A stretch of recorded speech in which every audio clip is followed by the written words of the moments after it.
ታሪካችን የሚጀምረው በታላቋ በፓሪስ ከተማ ሲሆን አንድ ሰው በምሽት በጠላቶቹ እየታደነ ነው። ሆዱ ላይም በከባዱ ስለተመታ በአንዱ ህንጻ ድንገተኛ አደጋ መውጫ ደረጃዎች ላይ እየተንገዳገደ ለማምለጥ ይሞክራል። በዚህ መሃልም ስልኩ እንደ ድንገት ይጮሃል።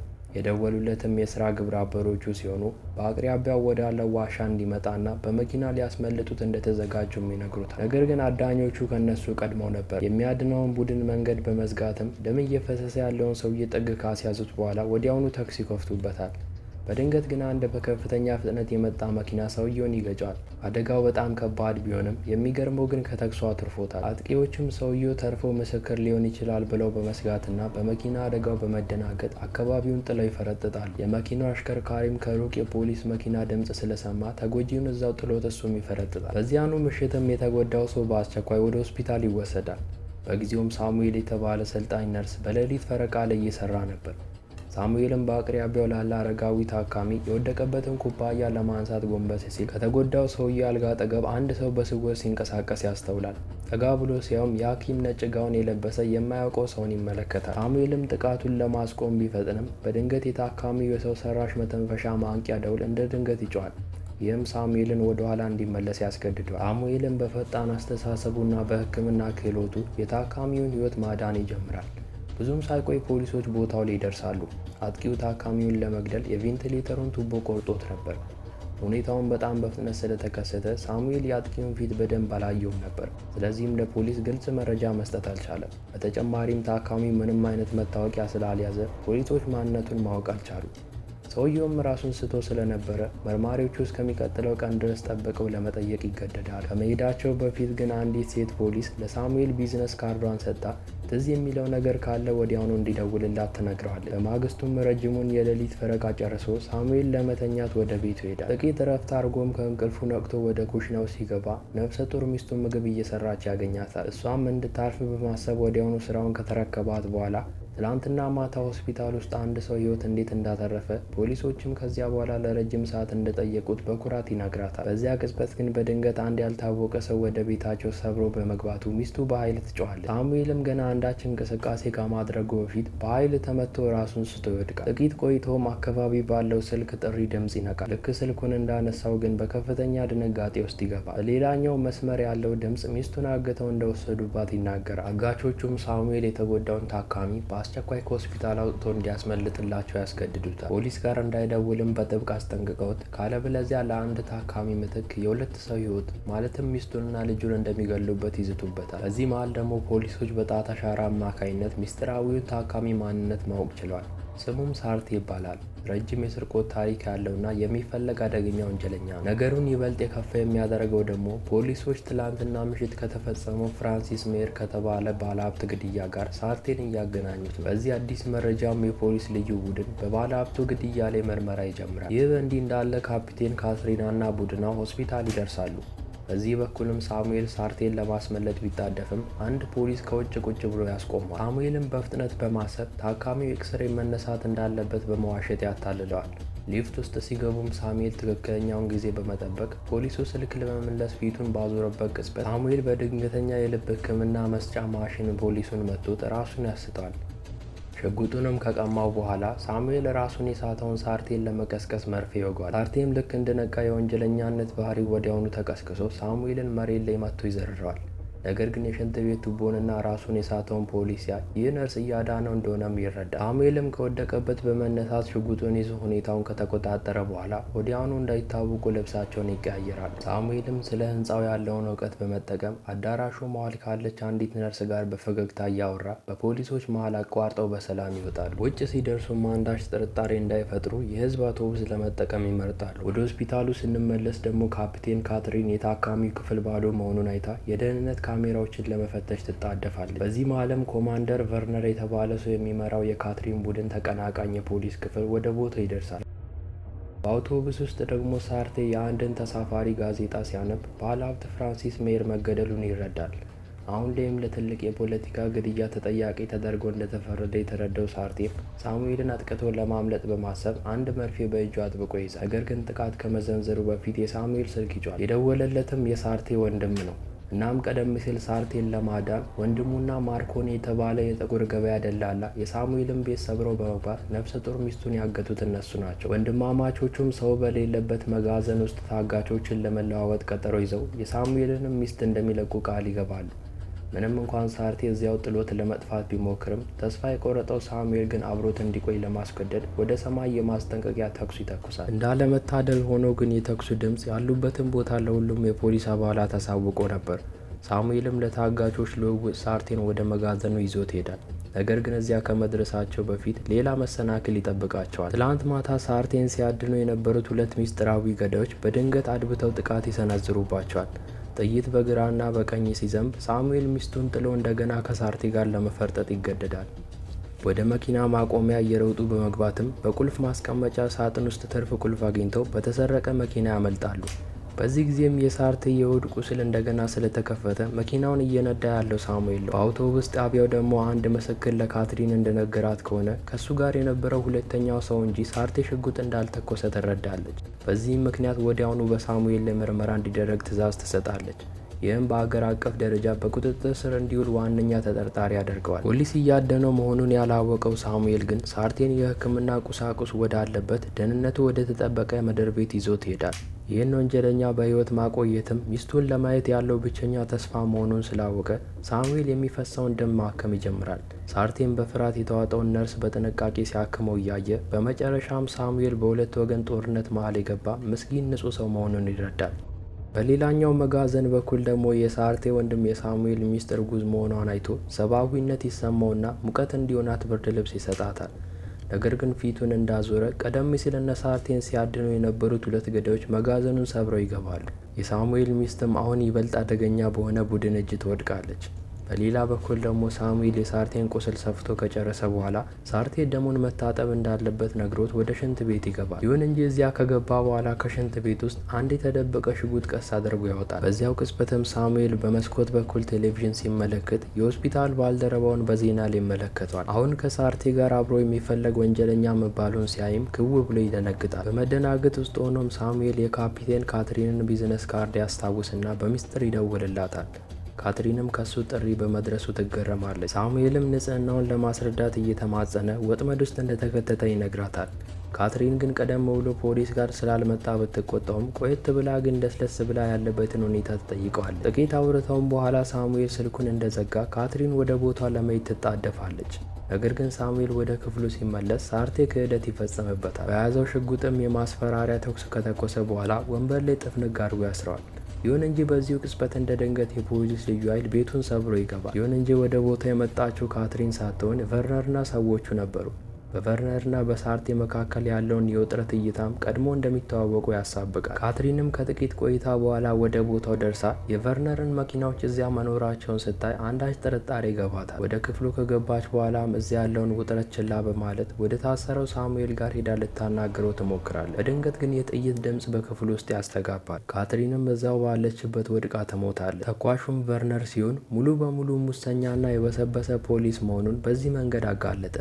ምንም እንኳን የበታች ሰራተኞቹን በግድያ ለጥቂት ጊዜ ቢደነግጡም ጥፋቱን የሚያሳብቡባቸው ሁለት ፍጹም በጎች ሳሙኤልና ሳርቴ ክፍል ውስጥ እንዳሉ ወዲያውኑ ይረዳል። ቨርነርም ትዕዛዝ በመስጠት ቮገል የተባለውን ኦፊሰር ወደ ታች ወርዶ የሚመጣውን የካትሪንን ቡድን እንዲያዘገይ ያደርጋል። በመቀጠልም ለሰዎቹ ሳሙኤልንና ሳርቴን እንዲገሉ ከነገራቸው በኋላ እሱ ግን ዋናውን የቪዲዮ ማስረጃ የያዘውን ቴፕ ለመውሰድ ይወጣል። ቴፕ የሚለውን ቃል ሲሰማም የሳርቴ አይኖች ይበራሉ።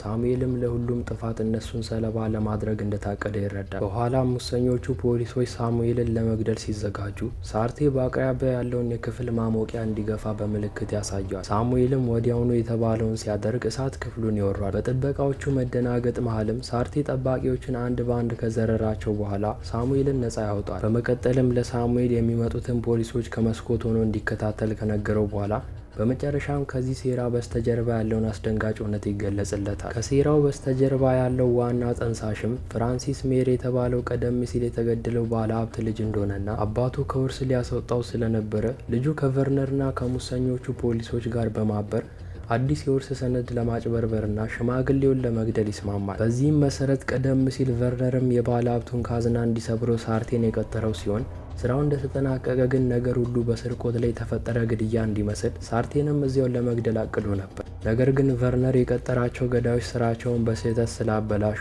የቆሰለው ሳርቴን ሊያመልጥ ሲል በመኪና ይገጭና ሳሙኤል ባለበት ሆስፒታል ሊደርስ ችሏል። በመጨረሻም ሳርቴ እያወጣጣው የነበረው ፖሊስ ቨርነር እንዴት ሊያገኛቸው እንደቻለ ይገልጻል። ማርኮኒ የተባለው የጥቁር ገበያ ደላላ ከቷቸው የነበረ ሲሆን ያሉበትንም ቦታ ለሙሰኞቹ ፖሊሶች አሳልፎ ሰጥቶ ነበር። ሰውየውም ማስረዳቱን ሲቀጥል ለቨርነር አስፈላጊ የሆነው ቪዲዮ በትክክል የባለሀብቱን ግድያ የሚያሳይ የተቀረጸ የደህንነት ካሜራ ምስል እንደሆነ ይገልጻል። ቨርነር እና የሙሰኛ ፖሊሶች ቡድንም ከባለሀብቱ ልጅ በሚሊዮኖች የሚቆጠሩ ገንዘብ አስፈራርተው ለመቀበል ቴፑን አስቀምጠውታል። በአሁኑ ሰዓትም ቴፑ በፖሊስ ጣቢያ ዋና መስሪያ ቤት ውስጥ ባለው የቨርነር ካዝና ውስጥ ተቆልፎ ይገኛል። እናም በአሁኑ ሰዓት የሳሙኤልን እና የሳርቴን ንጽህና ማረጋገጥ የሚቻለው ብቸኛው ማስረጃ እሱ ብቻ ነው። በዚህ ጊዜም በድንገት ሳሙኤል የካትሪን የድጋፍ ሰጪ ቡድን ውጪ ሲደርስ ያስተውላል። የሰራውን ወንጀል ለመሸፈን ሲልም ቨርነር ለደረሱት መኮንኖች ሳሙኤል እና ሳርቴ አሁን ካትሪናን እንደገደሏት በመዋሸት ይነግራቸዋል። በነገሩ የተቆጡት መላው የፖሊስ ሰራዊትም ህንፃውን ይወሩታል። ሳርቴም ወዲያውኑ እቃውን ጠቅልሎ ሲያመልጥ፣ ሳሙኤል ግን ለማምለጥ ያቅማማል። ይሁን እንጂ ለመንቀሳቀስ በወሰነበት ቅጽበት ፖሊሶች በሩን ሰብረው ይገባሉ። በፍርሃት ቢዋጥም ሌላ አማራጭ ስለሌለው ሳሙኤል በመስኮት በኩል ዘሎ በአቅራቢያው ወዳለ ህንፃ ላይ ይወድቃል። የካፒቴኗን መሞት የተመለከተችው ሉኪን የተባለች ቆራጥ መርማሪም በንዴት ትብሰለሰላለች። ወንጀለኛውን ላለማጣት ስትልም ከሳሙኤል ጀርባ በመስኮት ትዘላለች።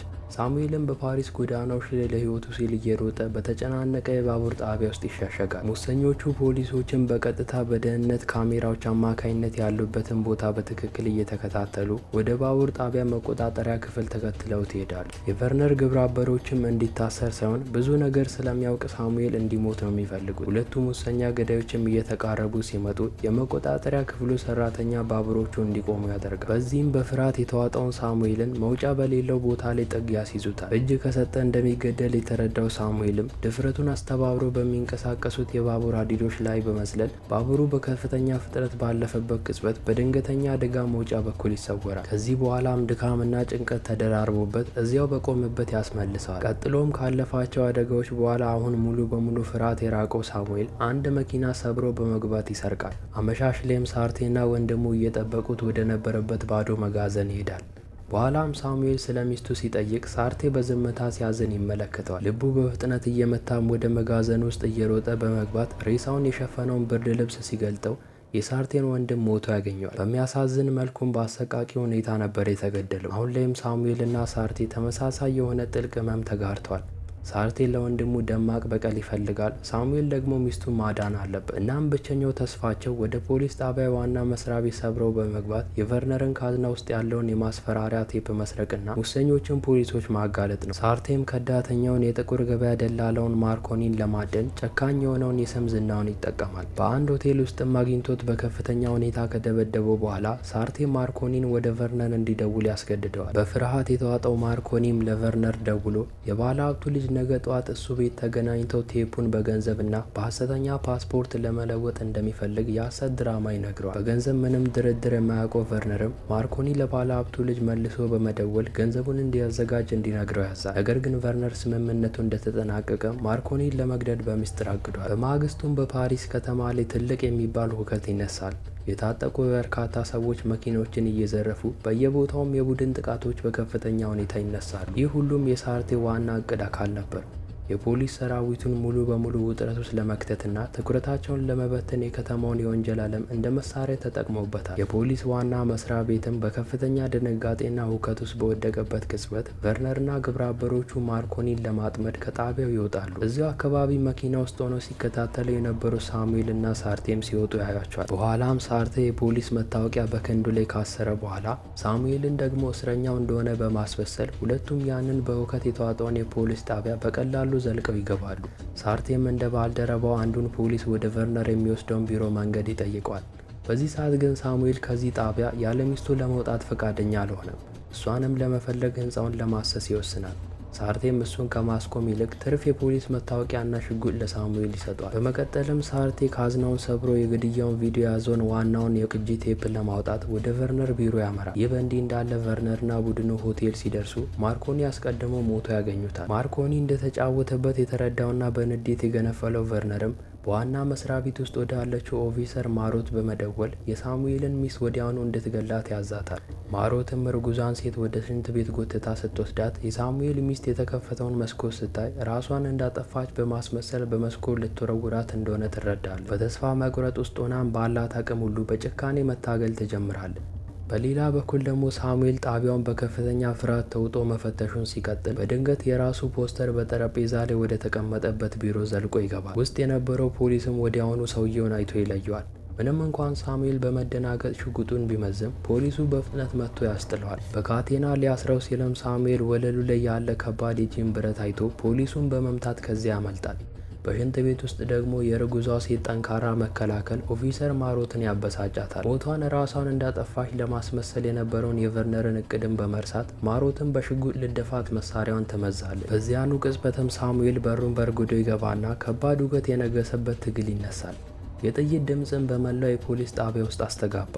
ይህም ሁሉንም ሰራተኞች ድንጋጤ ውስጥ ይከታል። የካትሪን ታማኝ ባልደረባ የነበሩት መርማሪዎችም ወደ ድምፁ ይሮጣሉ። የተኩሱ ድምፅም አሁን የቨርነርን ካዝና ለመስመር እየታገለ ያለውን ሳርቴንና ወደ ህንፃው እየተመለሰ ያለውን ቨርነርንም ጥያቄ ውስጥ ከቷቸው ነበር። በሽንት ቤት ውስጥ ደግሞ እየተደበደበ ያለው ሳሙኤል ደግሞ በትግሉ እየተሸነፈ ሲመጣ እንመለከተዋለን። በኋላም ማሮ ሳሙኤልን ለመጨረስ ሽጉጧን ስታነሳ ያየችው ሚስቱ የራሷን ሁኔታ በመርሳት አንድ ወንበር አንስታ ሙሰኛዋን ፖሊስ ክፉኛ ተቀጠቅጣታለች። ይሁን እንጂ ሳሙኤል ማሮትን ከመግደሏ በፊት በፍጥነት ካስቆማት በኋላ ከክፍሉ ቀስ አድርጎ ያስወጣታል። ነገር ግን ያጋጠማት ከባድ ጭንቀት በዚያው ቅጽበት የምጥ ስሜት ይፈጥርባታል። እዚያው ፖሊስ ጣቢያ ውስጥም ልትወልድ ትቃረባለች። ሳሙኤልም እሷን ለማረጋጋት እየሞከረ አንድ ጸጥ ያለ ክፍል ውስጥ ይደብቃታል። ይሁን እንጂ በድንገት መርማሪ ሉኪኒ ወደ ውስጥ ገብታ ሽጉጥ ትደቅንባቸዋለች። እስካሁን ድረስም ሳሙኤል ያለቃቸው ገዳይ አድርጋ ታስበው ነበር። ነገር ግን በፍርሃት የተዋጠው ሳሙኤል በምጥ ያለችው ሚስቱ ሲከላከልላት ስታይ ለመተኮስ ታቅማማለች። ቢሆንም ግን ሳሙኤልን እንዲሁ ከመተው በቁጥጥር ውስጥ ታውለዋለች። በዚህ መሀልም ቨርነር ወደ ቢሮ እየሮጠ በመግባት ካዝናውን ከፍቶ የቅጂ ቴፑ አሁንም ድረስ ውስጥ መኖርን ሲያይ በረጅሙ ይተነፍሳል። ነገር ግን ሳርቴ በጨለማ ውስጥ መደበቁን አላስተዋልም ነበር። ቨርነርም ዞር ሲል በቀስታ የሳርቴ ሽጉጥ አፈሙዝ ላይ ገጥሞ ማስረጃውን ለማስረከብ ይገደዳል። ሳርቴም ወንድሙን በገደለው ጭራቅ ላይ በንዴት ይጮህበት ጀመር።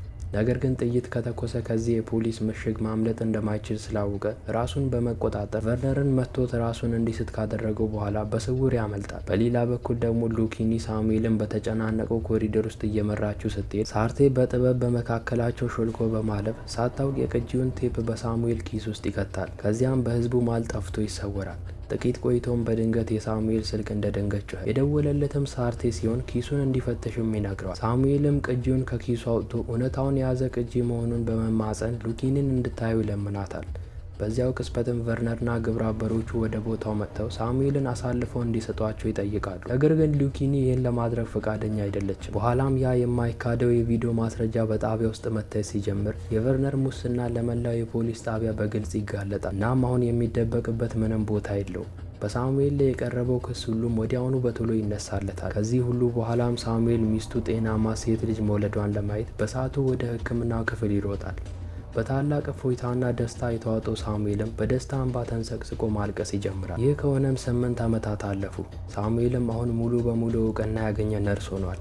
ቤተሰቡን በጥሩ ሁኔታ ላይ የሚገኝ ሲሆን ሚስቱን በደስታ እንደገና አርግዛለች። ከዕለታት አንድ ምሽት ላይም አንድ አስቸኳይ ዜና በቴሌቪዥን ይተላለፋል። የ16 ዓመታት እስራት ተፈርዶበት የነበረው ቨርነር በመልካም ስነ ምግባር ምክንያት በቅድሚያ መፈታቱም ይነገራል። ነገር ግን በነጻነት ባሳለፋት የመጀመሪያዋ ምሽት በአንድ ሆቴል ክፍል ውስጥ ሞቶ ይገኛል። ምንም እንኳን ፖሊሶች ሞቱን ራስ ማጥፋት ነው ቢሉትም ሳሙኤል ግን እውነቱን ስላወቀ ወደ ቴሌቪዥኑ አይቶ ፈገግ ይላል። ግድያውም ራስን ማጥፋት ሳይሆን የሳርቴ ለ8 ዓመት የቆየ የወንድሙ የደም በቀል ነው።